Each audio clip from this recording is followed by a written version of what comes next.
morning, children. Are all of you fine? Are all of you enjoying your online classes? Some of the parents told me that they are also sitting along with their children and watching the videos.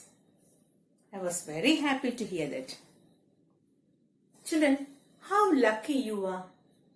How much love and concern your parents are having for you.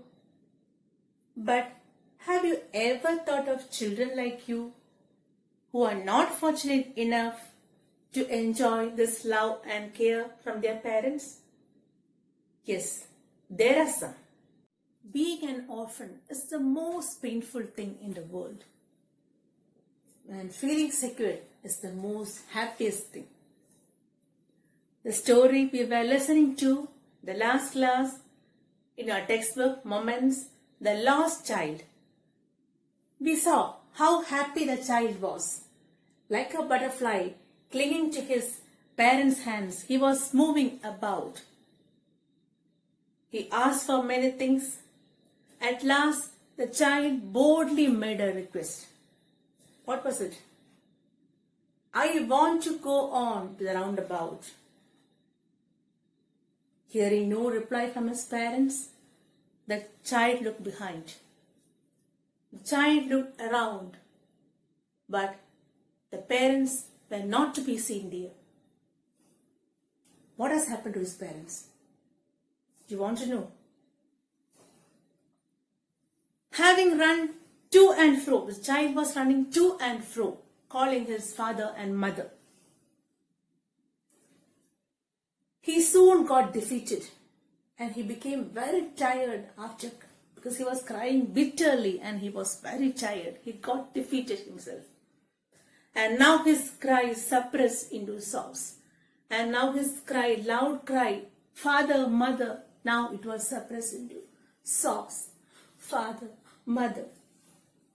At little distance, he could see on the green grass, he could see people were talking, men and women were talking.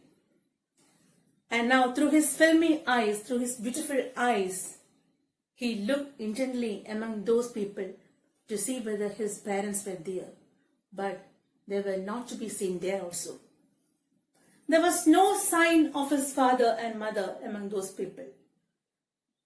He ran quickly again. Again he ran.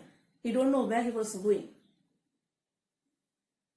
And now he could see a crowd over there. What was it? He was running towards a shrine, a temple. Every little inch of space here was congested with men. It was very crowded there. But he ran through people's legs. Now he was running through people's legs. His little sob lingering. Now also we could hear his sob. Father, mother, like that. Near the entrance of the temple, he reached the entrance of the temple. The crowd became very thick. Men jostled each other. Men were pushing each other. Heavy men, they all were very strong. The poor child struggled, and now the poor child was struggling hard to make his way through that. Between their feet.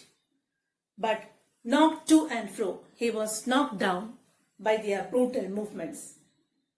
Now he might have been trampled underfoot. Now he was about to be crushed underfoot. And before that, he gave a loud cry. He shrieked at the top of his voice, Mother, Father, like that. A man in the surging crowd, in the swelling crowd, heard the cry of his boy. And now, this man, with much difficulty, he bent downwards, stooping with great difficulty, bending with great difficulty. Because of the crowd, he could not bend very easily. Lifted him up in his arms. Now, the man, with much difficulty, bent down and lifted the child in his arms. Now the child is in his arms. How did you get here, child? Whose baby are you? The man, the stranger, asked the boy, whose baby are you? Why are you here? The man asked as he steered clear of the mass. Now he was making his way out of the mass, out of the crowd. The child now wept more bitterly than ever. and he cried. Sometimes when this man took the child in his hands, he must have remembered his father.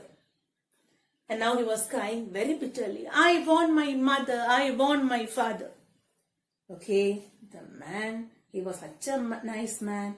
He tried to comfort the child. Okay, don't cry, we can find him out. The man tried to soothe him by taking him to the roundabout, because he knew very well children will be attracted in those things, and now he took the child to the roundabout. Will you have a ride on the horse? He gently asked as he approached the ring. And now you saw the child, how much he was fascinated by all these things. Now the child's throat tore into 1,000 shrill sobs and he shouted, No, I want my mother, I want my father. Okay, the man now headed towards the place where the snake charmer was. You remember the snake charmer? On the way, the boy was crying for that also, to listen to the music of that snake charmer. But his parents did not give him permission. Now he is near now the man headed towards the snake charmer. He was still playing on the flute to the swaying cobra. Okay, listen to that nice music. Isn't it nice, child? He played it. But the child now, the music earlier it was very fascinating. But now the child felt it very irritable to his ears. Now he shut his ears with his fingers and shouted his double-pitched strain. I want my mother, I want my father, I don't want to listen to this music. Okay, the man now took him. The man was now finding it very difficult to comfort the child. The man took him near the balloons, thinking the bright colors of the balloons. Now also children, you remember the boy asking for the balloons. Now he is there before the man, thinking the bright colors of the balloons would distract the child's attention and quieten him. Okay, would you like a rainbow colored balloon, my child? He persuasively asked. The child turned his eyes from the flying balloons and just saw. He turned his eyes like that. No, I want my mother, I want my father. Nothing can be substituted for them.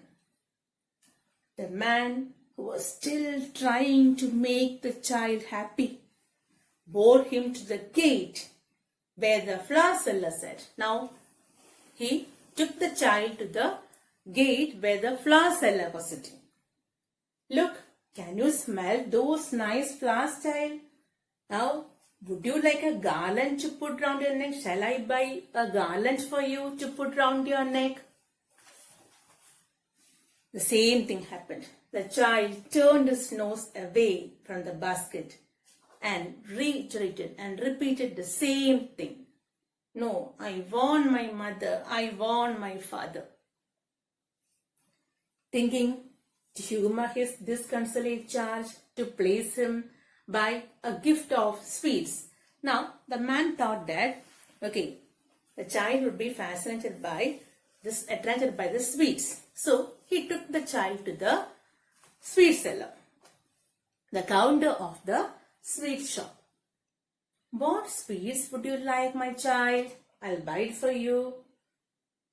The child turned his face from the sweet shop and only sobbed. And again he sobbed.